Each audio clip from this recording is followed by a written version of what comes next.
amanyi amangi ag'ekitalo umusaayi gwa Yesu ogwayika mulimu amanyi amangi ag'ekitalo musalaba gwa Yesu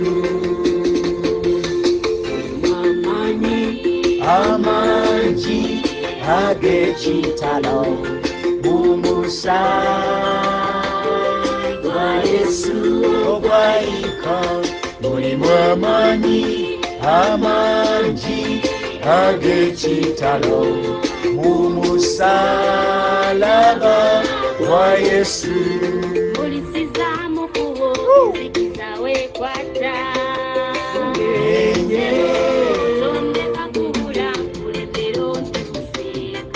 oli munyenye mulisiza mukubo ezikiza wekwata munyenye ondeka kubula kulembero tuseka oli munyenye encha pologoma ya Yuda Yesu omwana gw'endiga yegwe mulyango gw'eggulu munyenye yencha pologoma ya Yuda Yesu omwana gw'endiga yegwe mulyango gw'eggulu munyenye yencha pologoma ya Yuda Yesu omwana gw'endiga yegwe mulyango gw'eggulu munyenye yencha pologoma ya Yuda Yesu omwana gw'endiga yegwe mulyango gw'eggulu munyenye yencha pologoma ya Yuda Yesu omwana gw'endiga yegwe mulyango gw'eggulu mulisiza mukubo ezikiza wekwata munyenye oli munyenye mulisiza mukubo ezikiza wekwata munyenye oli munyenye munyenye yencha pologoma ya Yuda Yesu omwana gw'endiga yegwe mulyango gw'eggulu ye munyenye yaffe pologoma ya Yuda Yesu omwana gw'endiga yegwe mulyango gw'eggulu ye mukutula njegere pologoma ya Yuda Yesu omwana gw'endiga yegwe mulyango gw'eggulu yencha pologoma ya Yuda Yesu omwana gw'endiga yegwe mulyango gw'eggulu. Hallelujah. Amen. I said hallelujah. Amen. Amina, amina. Munzikirize nga bulijjo nsooke mbatuuseeko ekiramuso ekinene era ekizito ekijjudde omukwano gwa Yesu, ekijjudde essanyu, ekijjudde amafuta n'amaanyi ag'omwoyo omutukuvu okukutula enjegere, okusumulula n'okuwonya n'okulaga obukulu bwa Katonda waffe, nga mbabuuzaako era nga mbalamusaako yonna gye muli eyo abali mu kifo kino na mwenna Katonda baatugasseeko ku bugazi bw'ensi eno, nga mbagamba nti Mukama waffe Yesu Kristo Omunnazaaleesi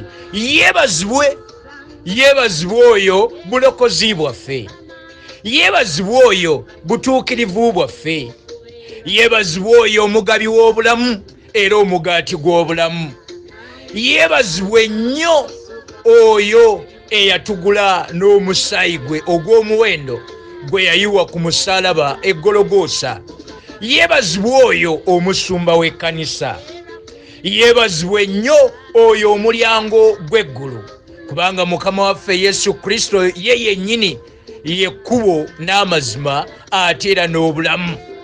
Yeebazibwe nnyo Jehova Shalom, mirembe gyaffe.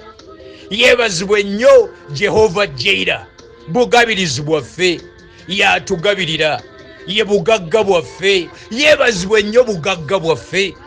Byonna bye twetaaga biri mu Mukama waffe Yesu Kristo, era yatuwa obuyinza n'olukusa okusabanga kyonna kyonna kye twagala okubeera, okufuna, okufuuka nga tukisabiranga mu linnya lye, kigenda kutuweebwa. Yeebazibwe oyo Jehova Rafa, omuwonya w'endwadde zaffe zonna. Emigga egyamukuba Mukama waffe Yesu Kristo gye gituwonya. Yeebazibwe oyo Jehova Nisi, bendera yaffe. Yeebazibwe nnyo Jehova Shama. Yeebazibwe nnyo Elohim, El Shaddai, Adonai, nannyini buyinza, nannyini maanyi, nantameggwa, omuyinza w'ebintu byonna. Yeebazibwe nnyo God Almighty, Abba, our Father, ndi ye Katonda waffe. Yeebazibwe nnyo nannyini kisa, ajjudde okusaasira, oyo yatuyitira ekitiibwa kye ekitaggwaawo mu Kristo Yesu. Yeebazibwe nnyo oyo addamu okusaba kwaffe, alabirira ekigambo kye n'ebisuubizo bye byonna n'abituukiriza era n'abinyweza eri ffenna abamulindirira, abamusuubira, abamukkiriza. Yeebazibwe nnyo Katonda waffe oyo atalimba.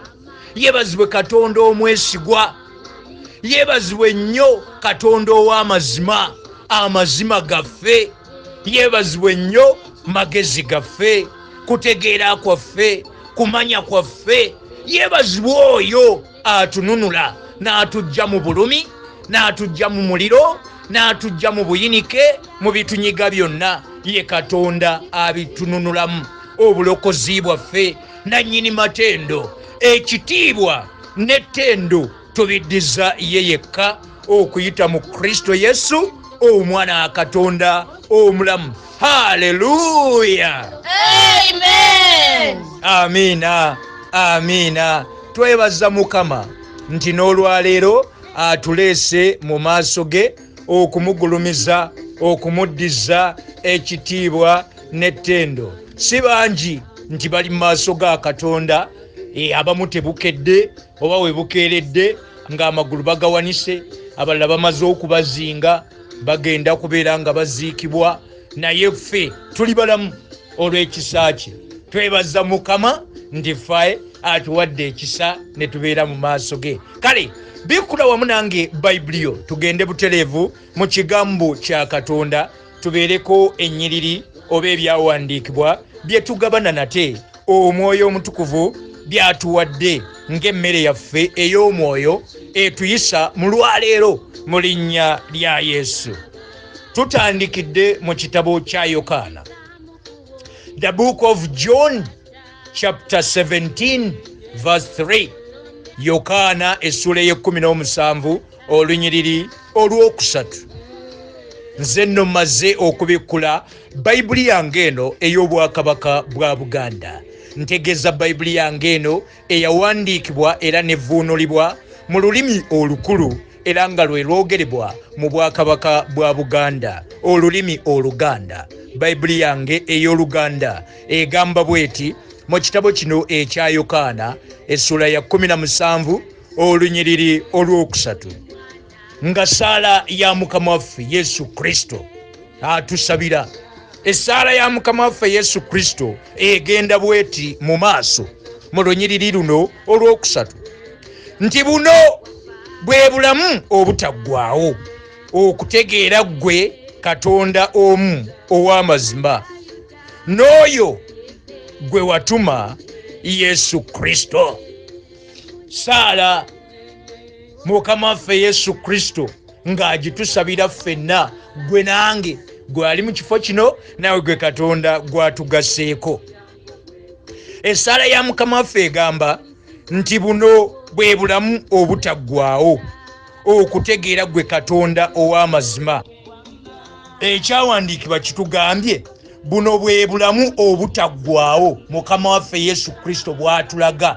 Tikitegeeza ki? Obulamu obutaggwaawo kwe kutegeera Katonda omu ow'amazima nga talina kimuvuganya, tolina ky'omugeraageranyako. Bw'oba oyagala okubeera mu bulamu obutaggwaawo, ng'omwana omuto, omuntu omukulu, yonna gy'oli eyo, olina okutegeera Katonda omu bw'ati ow'amazima.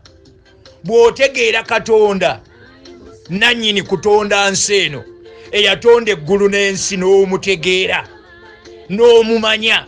Tolina bw'omumanya nga tosoma Bayibuli, nga tosoma kigambo kye, nga tomunoonya, nga tosaba.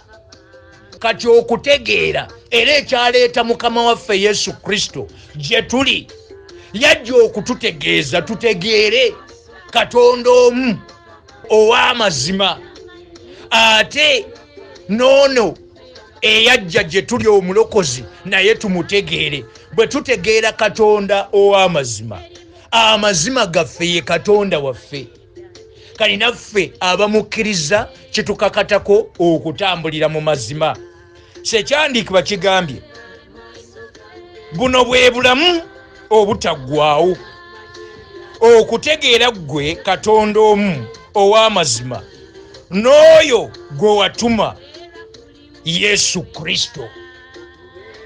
Okubeera mu bulamu obujjuvu obutaggwaawo kwe kutegeerera ddala Katonda Kitaffe, God Almighty, Kitaawe wa Mukama waffe Yesu Kristo, ate n'okutegeera Yesu Kristo omulokozi waffe. Toyina bw'ojja kubeera mu bulamu butaggwaawo nga Katonda ono ow'amazima tomumanyi, tomutegeera, omwogerako bwogezi, naye nga ebikolwa byo tebifaanana kubeera nga wategeera Katonda.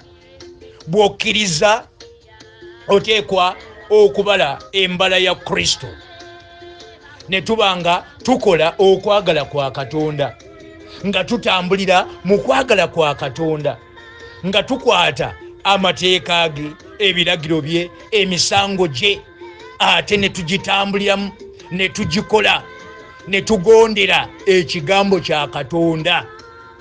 Bayibuli etugambye buno bwe bulamu obutaggwaawo, okutegeera Katonda omu ow'amazima n'oyo gwe watuma Yesu Kristo.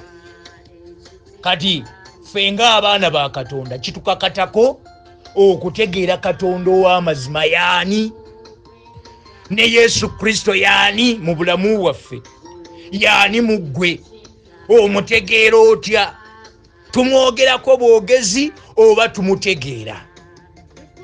Bwe tubanga tumutegeera tuba tulina okukkiririza mu bulamu obutaggwaawo ate ne tubukolerera. Obulamu obutaggwaawo kwe kutegeera Katonda n'oleka ekibi. Ekibi, Katonda ono ow'amazima takwatagana era takolagana na bulimba, takolagana na bikolwa bya mubiri. Bwe tuba tunaatambulira mu bulamu obutaggwaawo ne tweyongera okutegeera n'okumanya Katonda, tulina okukyawa ebikolwa byonna eby'omubiri, obulimba n'ebirala byonna, kubanga Katonda w'amazima. Kati tulina okutegeera amazima ga Katonda.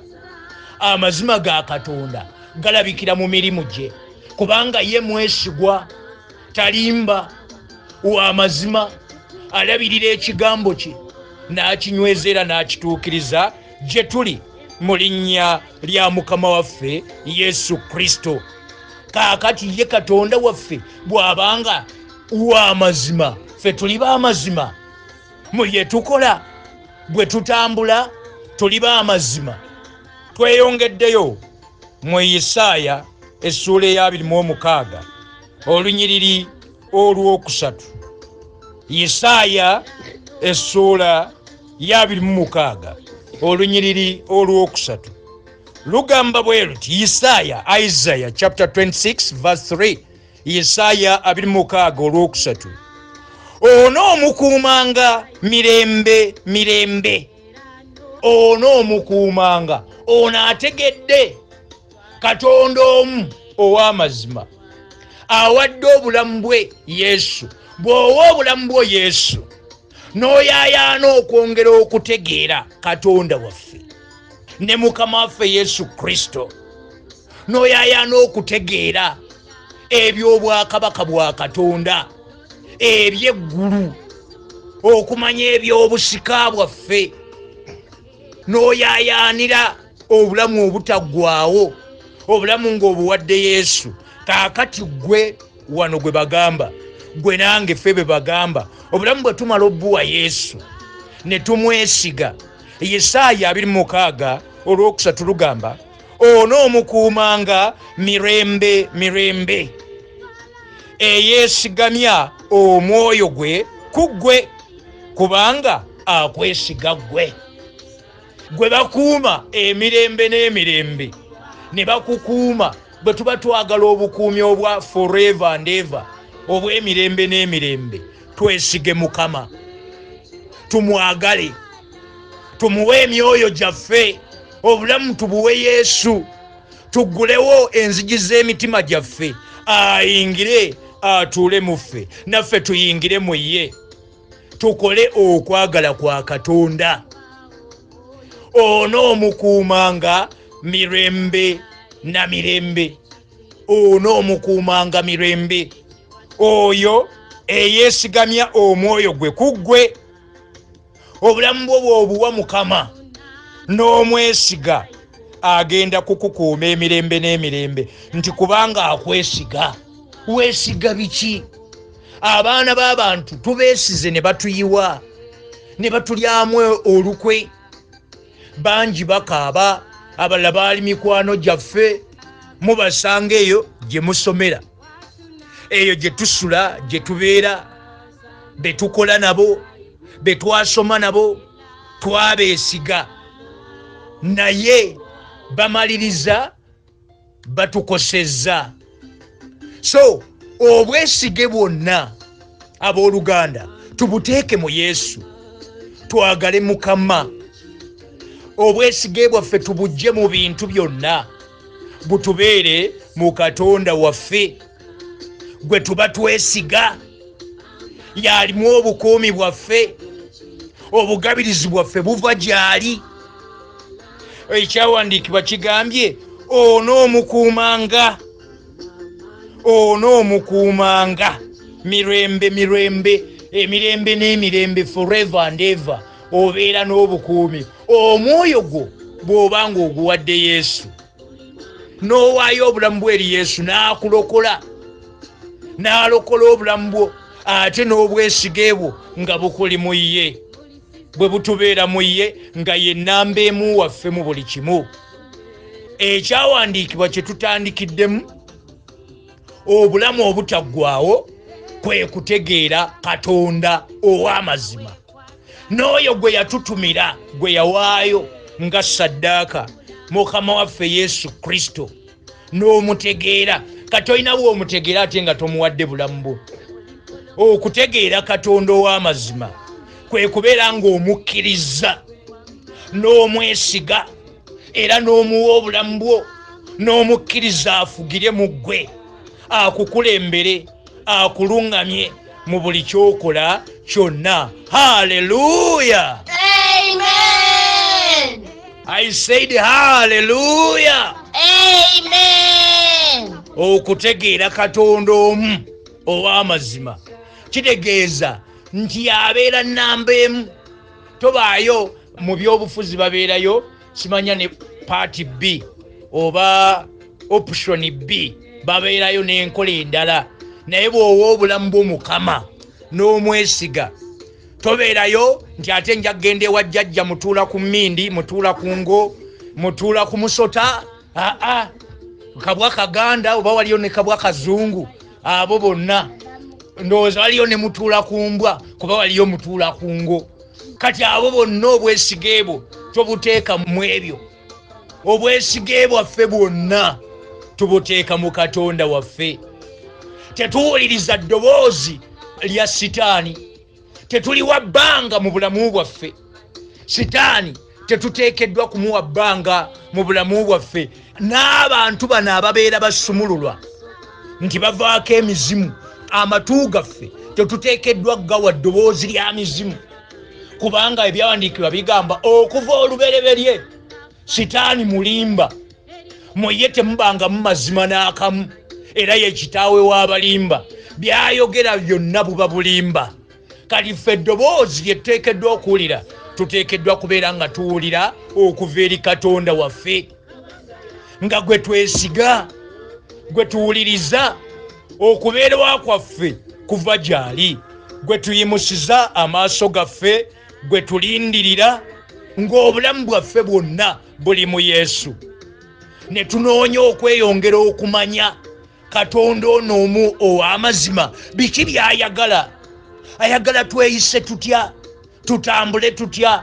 Ebyo byonna birambikiddwa mu maapu yaffe eno etulaga ekkubo ery'obutuukirivu, ekkubo ery'obulamu obutaggwaawo, lirambikiddwa mu constitution yaffe eno ey'eggulu, kyekigambo kya Katonda. Ye manual book yaffe erimu instructions zonna ze tuteekeddwa okutambuliramu n'okukola, nga tutambulira mu butuukirivu, nga tukola okwagala kwa Katonda. Bwetyo bwe tugenda okubeera abasajja n'abakazi ab'amaanyi abatambulira mu kwagala kwa Katonda, nga ne Katonda agambye nti onoomukuumanga mirembe. Oyo eyeesiga Mukama, eyeesiga Katonda, yabeerako obukuumi bwa Katonda. Talina bwakukuuma ng'ate gw'obwesige bwo buli mu masabo, buli mu balogo, mu basamize, nga gy'oddukira buli akakubaddeko bw'oloota. Era okuloota okubi, ebirooto byonna eby'entiisa, kitegeeza nti omwoyo gwo gukyali muwambe. Buli lwoba ng'oloota misota, oloota ensolo zikulya zikugoba, wabeerawo obusibe obukuliko ng'olina okulwana, omwoyo gwo n'ogununulayo n'oguwa Yesu, n'oguwa Yesu. Bayibuli etugambye mu Isaaya essula eya 26 nti onoomukuumanga mirembe mirembe, eyeesigamya omwoyo gwe ku ggwe. Omwoyo gwo guli ludda wa? Omwoyo gwo guteekeddwa kubeera mu mukono gwa Yesu. Kati sitaani bw'alaba kagaapu waayita, waayisa ogulooto ogwo, n'olaba ng'ogwa mu ttooyi, n'olaba ng'oli mu kyalo, kati ate n'ovaayo wenna ng'ojjudde kutya. Ebyo olina kubikutula, tobiwa bbanga, biwuliriza. Sitaani ayagala omuwa attention, towa bbanga sitaani. Kutula byonna, omwoyo gwo gununuleyo ng'oguwa Yesu, era gw'oba weesiga. Emyoyo gyaffe tuginunuleyo mu masabo, mu bulimba bwa sitaani, mu busamize, mu buwonge bwonna bwe twali twawongebwamu mu linnya lya Mukama waffe Yesu Kristo. Nti onoomukuumanga mirembe mirembe, emirembe n'emirembe, eyeesigamye omwoyo gwe ku ggwe, kubanga akwesiga ggwe. Weesigaani? Twesige Katonda. Katonda waffe mwoyo, era akolagana n'omwoyo gwaffe, omwoyo oguli mu ffe gwayogera nagwo. So buli lwofuna entiisa, oloose bubi, olaba nga bakuloga, eddogo ne bwe libaawo ng'omwoyo gwo guli seefu mu mukono gwa Yesu, eddogo terina kye likukola. Ebyawandiike bigamba teri ddogo eri Isirayiri. Bakola byonna ne baweesa ebyokulwanyisa, okutukuba, okutuzza emabega. Gwe bw'otegeera ono Katonda omu, obulamu obutaggwaawo, ebyawandiikibwa bye bitugambye. Obulamu obutaggwaawo kyeki? Kwe kutegeera Katonda ono omu ow'amazima, ne Mukama waffe Yesu Kristo gwe yawaayo okujja atufiirire ku musaalaba eggologoosa, n'awaayo obulamu bwe gye tuli. Kali bw'omutegeera n'omuwa obulamu bwo, n'omwesiga, n'okkiriza akuluŋŋamye, bw'otyo toyina bwogenda kubeera nga mu bulamu bwo mulimu kagaapu ka sitaani. Era buli lwoloota ekirooto ekibi kukebera ensabayo osaba otya? Omwoyo gwo guli luddawa? Guyinza okuba nga ekitundu kikyali eri wa sitaani mu ssabo gye baakufumbiza, mu mizimu, mu misambwa, mu majinni, mu lubaale, mu ndagaano ez'ekizikiza. Omwoyo gwo gununuleyo, oyina obuyinza ogusikeyo, sikayo ogw'omwami wo, ogwa mukazi wo, emyoyo gy'abaana bo ogiwe Yesu. Bayibuli egambye onoomukuumanga mirembe, onoomukuumanga mirembe na mirembe. Eyeesigamye omwoyo gwe kugwe. Omwoyo gwaffe bwe bulamu bwaffe. Ffe abaana ba Katonda tuba tuluŋŋamizibwa omwoyo omutukuvu. Era ebyandikwa bitugamba kugoberera mwoyo mutukuvu, kuluŋŋamizibwa omwoyo omutukuvu. Tegeeza omwoyo gwange n'ogugonga, emyoyo gyaffe giri mu mukono gwa Yesu, n'omwoyo omutukuvu n'alyoka atuluŋŋamya. Onoomukuumanga mirembe mirembe, kwega emirembe n'emirembe.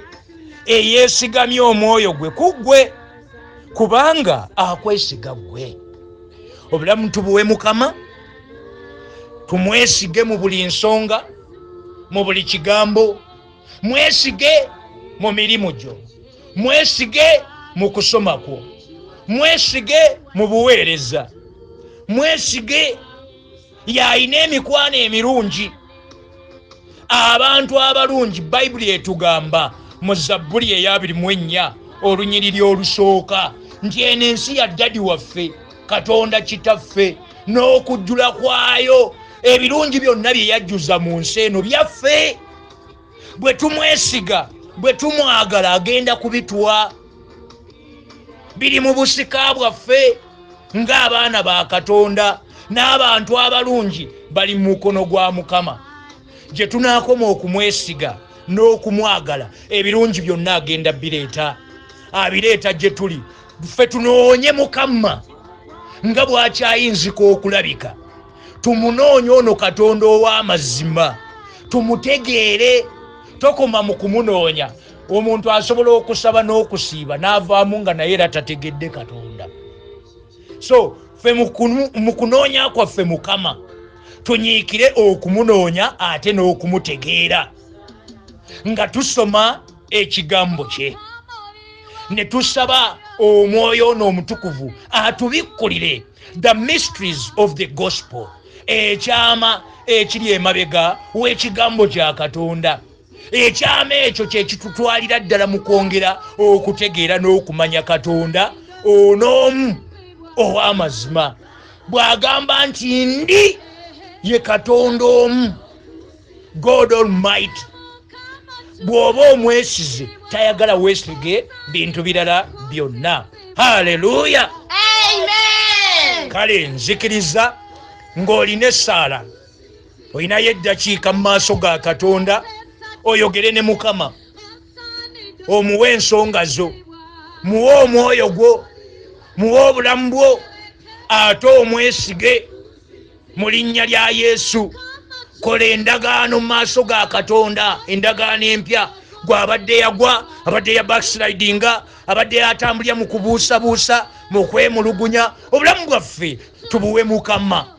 Twongere okumusaba, okumunoonya, tumutegeere Katonda omu ow'amazima, ne Mukama waffe Yesu Kristo omulokozi waffe. Mu linnya lya Yesu saba saba saba, saba yonna gy'oli eyo, musajja gwe, mukazi gwe, mwana gwe ow'obuwala, mwana gwe ow'obulenzi. Mwesiga oyo mukutula njegere, enjegere azikutula nga ziva ku bulamu bwo, akusumulula mu busibe bwonna. Omwoyo gwo yonna gye gubadde gwasibirwa tugusikayo, tugununulayo n'omusaayi gwa Yesu, tugujjayo mu linnya lya Mukama waffe Yesu. Tuguwa Mukama, tuguwa Yesu mu linnya lya Yesu omwana wa Katonda omulamu. Emyoyo gy'abanyinaffe, baganda baffe, mikwano gyaffe, ababadde baawambibwa mu bulogo, ababadde baasibirwa eyo mu masabo, mu basamize, mu bannabbi ab'obulimba, emyoyo gyabwe n'emmeme zaabwe tubinunulayo, tuzijjayo, tubiwa Yesu. Tukwegayiridde Mukama weerage eri bannyinaffe ne baganda baffe mu linnya lya Kitaffe n'Omwana n'Omwoyo Omutukuvu nti yeggwe Katonda atusumulula, Katonda atusaasira, ffe abali mu maaso go abazze gy'oli, ffe tuyaayaana okwongera okukutegeera gwe Katonda omu era ow'amazima. Tubikkule Mukama amaaso gaffe ag'omwoyo ogazibule, zibula amaaso gaffe ag'omwoyo tulabe ebintu ng'eggulu bwe libiraba, tutambulye mu kuteesaaku, mu kwagala kwo mu linnya lyo Mukama wange Yesu. Otubikkulire ebyama eby'obwakabaka bwa Katonda tubitambuliremu mu linnya lyo Mukama wange Yesu. Tubikole, gula amatu gaffe ag'omwoyo tuwulire eddoboozi lyo era tuligondere, tukole nga bw'olagira Mukama. Tuyigirize okusaba ayi Katonda waffe mu linnya lyo Mukama wange Yesu. Tuyigirize okusaba nga bwe kitugwanira, kubanga era tetumanyi kusaba Mukama, tusaba bubi, naye tukwegayiridde olwaleero ffe abazze gy'oli otuyigirize, otuggulirewo Mukama enzigi ezibadde zaggalwa eri obulamu bwaffe, ng'ozibula amaaso gaffe era ng'oggula amatu gaffe ag'omwoyo mu linnya lyo Mukama wange Yesu. Tukwegayiridde Mukama, ekigambo kyo kyogera mu Danyeri 11:32 akatundu bba ti abantu abamanyi Katonda waabwe baliba n'amaanyi, baliba b'amaanyi, balikola eby'obuzira bebaffe Mukama abazze mu maaso go. Ffe tuyaayaana okwongera okukumanya n'okukutegeera, tutambulire mu butuukirivu, tutambulire mu kwagala kwo, tutambulize Mukama mu bisuubizo byo Mukama nga bituukirizibwa gye tuli, tutambulize mu butuukirivu bwo, tumanyise amakubo go Mukama nga bwe wagamanyisa Musa. Naffe mulembe gwaffe guno Mukama tukwegayiridde, tumanyise amakubo go Mukama, tusabye amagezi agava gy'oli, divine wisdom gwe tusaba Mukama, tusabye amagezi ago ag'eggulu, okumanya okw'eggulu, okutegeera okw'eggulu. Tukusabye era tukulangirira eri obulamu bwaffe mu linnya ly'Omukama wange Yesu. Otuwa amagezi okutegeera n'okumanya Mukama. Tusabye amafuta ag'okuganja tugalangiridde ku bulamu bwaffe mu linnya ly'Omukama wange Yesu Kristo. Tulangiridde omukisa guli gw'ogaba ogw'otogattako buyinike ngero 10:22 tuguyise era tugulangira ku bulamu bwaffe ne ku mirimu gye tukola mu buweereza mu linnya ly'Omukama wange Yesu. Byonna bye tukwatako emikono gyaffe birabe omukisa, tubeere n'omukisa nga tufuluma era tubeere n'omukisa nga tuyingira, tubeere n'omukisa ogutugoberera mu linnya ly'Omukama wange Yesu. Tuguyise omukisa ogwo, tulangiridde ggwe kitiibwa ky'amawanga, mpologoma ya Yuda. Tukwegayiridde weeyongere okweraga mu bulamu bwaffe mu bubonero n'ebyamagero, tiyeggwe omuwonya, wonya endwadde zonna, obunafu bwonna obubadde mu ffe Mukama obuwonye. Wonya endwadde ez'omutwe, wonya Mukama endwadde ezituula mu kifuba, wonya obulumi obutuula mu kifuba, tuwonye Mukama, tuwonye amagumba agaluma, okusanyalala kwonna okutwale Mukama. Wonya amagumba agabadde gamenyeka, ogayunge Mukama, weerage Mukama. Twanirize engalo yo esumulere wonya, yeegatte wamu naffe mu linnya ly'Omukama wange Yesu. Tambula ng'osumulula era ng'owonya abali ku bitanda, abali mu malwaliro, abalwalidde awaka, abalwalidde ku nguudo, abatalina we basula, abatalina kyakulya, basisinkane Mukama ng'okola ku nsonga zaabwe, ng'ojjawo emitawaana n'obulumi bwonna bwe babadde bayitamu Mukama. Tuzze gy'oli kubanga okubeerwa kwaffe kuva gy'oli, gwe nannyini kisa, nannyini kusaasira, gwe twesize Mukama. Tukwesigisiza obulamu bwaffe tubuwa ggwe Mukama, tubuwaddeyo gy'oli Mukama. Oyongere okweraga mu bubonero n'ebyamagero nti yeggwe amaanyi gaffe, yeggwe ekiddukiro kyaffe, yeggwe ettendo lyaffe. Weerage Kabaka w'abakabaka, weerage ggwe nannyini kisa, nannyini kwagala, kisa nanyini kisa werage mukama tugulire wenzigi mukama abalabe baffe batukubire mukama abalabe baffe tubateeka ku ttaka tubateeka wansi w'ebigere byaffe mu linnya ly'omukama nge Yesu tukwegayidde tukulembere mu magenda gaffe tubikkulire amagenda gaffe tutegeere ensonga eyo eyatutondesa otuwadde obulamu buno obulamu bwe tulimu mukama bwa nsonga naffe tukwegayiridde tuyambe mukama ng'ozibula amaaso gaffe okulaba enteekateeka z'eggulu mu magenda gaffe mukama tuzikole tuzituukirize ekyatutondesa ensonga ezo lwaki watutonda lwaki tulekeddwawo otuleseewo olw'ekigendererwa mukama ekigendererwa ekyo ffe kye tusabiramu totuweere ddala omukisa ate otufuula omukisa omungi mu bantu bo otukozese emirimu gyo tugikole mukama mu maanyi mu buvumu twambaze embavu twambaze amaanyi otusibe amaanyi go gali agakola obugagga ng'ekigambo kyo bwe kyogera eri mu kyamateeka 8:18 ti gwotuwa obuyinza okufuna obugagga okukola obugagga Bafiripi 4:13 tinyinzizza byonna mwoyo Yesu ampa amaanyi tusibe amaanyi go twambaze amaanyi go otunyweze era otutuukirize mukama tukole nga tulaba omukisa gaziya ensalo zaffe otuweere ddala omukisa omukono gwo gutuviireyo mukama guli ogugaba obugagga ogugaba obuyinza ogutukuza mukama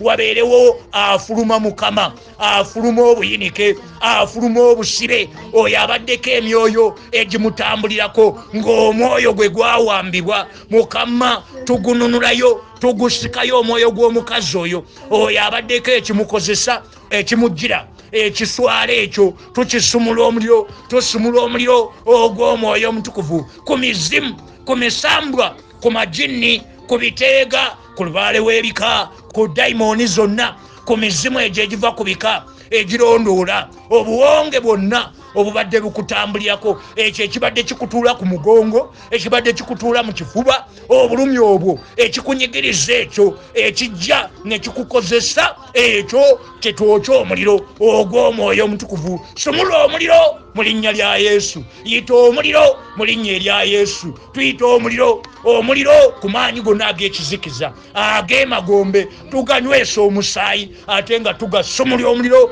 mu linnya lya Yesu weebale Katonda waffe weebale empologoma ya Yuda weebale kabaka w'abakabaka weebale nannyini kisa weebale bugabirizi bwaffe weebale Katonda Kitaffe Katonda Omwana Katonda ffe omwoyo omutukuvu mwebaze mwannyinaze mwebaze musajja gwe mwebaze mwana gwe ow'obuwala mwana gwe ow'obulenzi mwebaze mukwano gwange olw'essaala eyo gy'osabye ekyo ky'otadde mu maaso ga Katonda mwebaze oyo atunaazizza n'omusaayi gwe nsaba gwongere okwogera ebirungi eri obulamu bwaffe omusaayi gwa mukama waffe Yesu Kristo Omunazaalesi ogwo gwe yatunaazamu yatugula n'omusaayi gwe mu linnya lya Yesu mwebaze oyo empologoma ya Yuda mwebaze oyo nannyini kisa mwebaze nannyini matendo mwebaze weebale kabaka w'abakabaka weebale gwatukuuma weebale gwe butuukirivu bwaffe weebale bulokozi bwaffe